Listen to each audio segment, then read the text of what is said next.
possible. Today, I offer my service to our country. Jesse Jackson supporters waited 4 years to hear those words.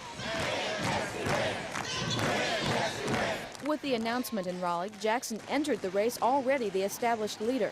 Nationwide polls show him in front of all other contenders for the Democratic presidential nomination. The latest local poll is no different.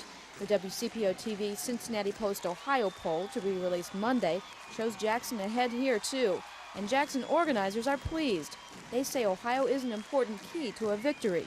Ohio represents the urban centers as well as the rural farmers, and so that's the gist of the Rainbow Coalition. And so if we can form a network and join together as a group, I just think Ohio can show how the rainbow can really work.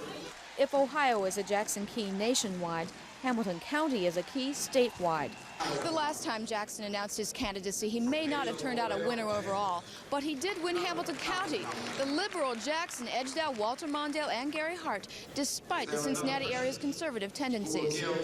That was due in large part to Cincinnatian Steve Reese, who orchestrated a massive voter registration campaign. You got on the right shirt. Win, Jesse, win. Ain't running no more. We winning. Reese will be working in the national Jackson organization this time around, as well as heading up the Hamilton County campaign.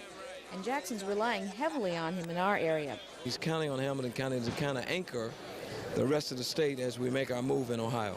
If the moves don't go exactly as planned, Reese says Jackson has not ruled out the possibility of joining another ticket as the vice presidential candidate.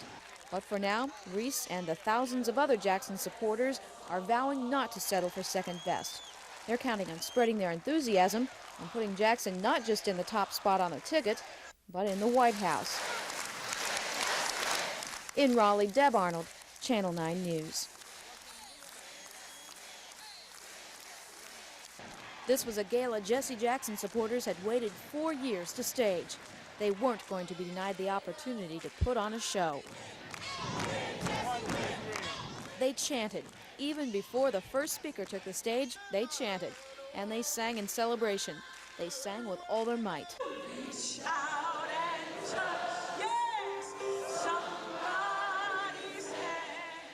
At last, the star of the show, and the words thousands packed Raleigh Civic Center to hear.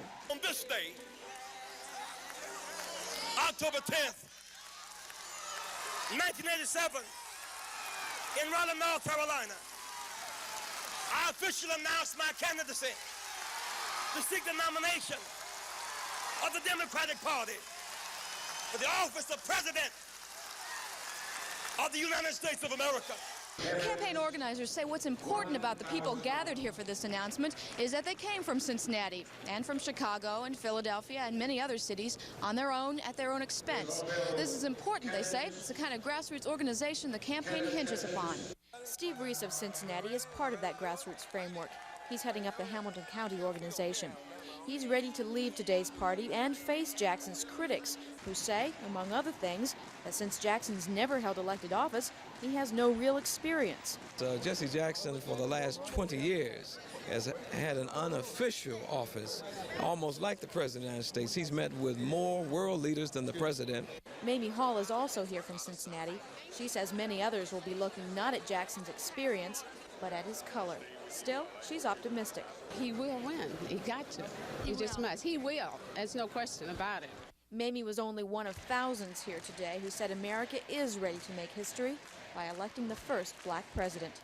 Now is the time, this is the place, and we have the best candidate that anyone could possibly think of.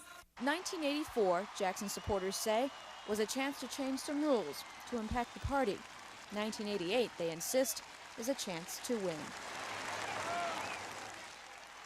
In Raleigh, Deb Arnold, Channel 9 News.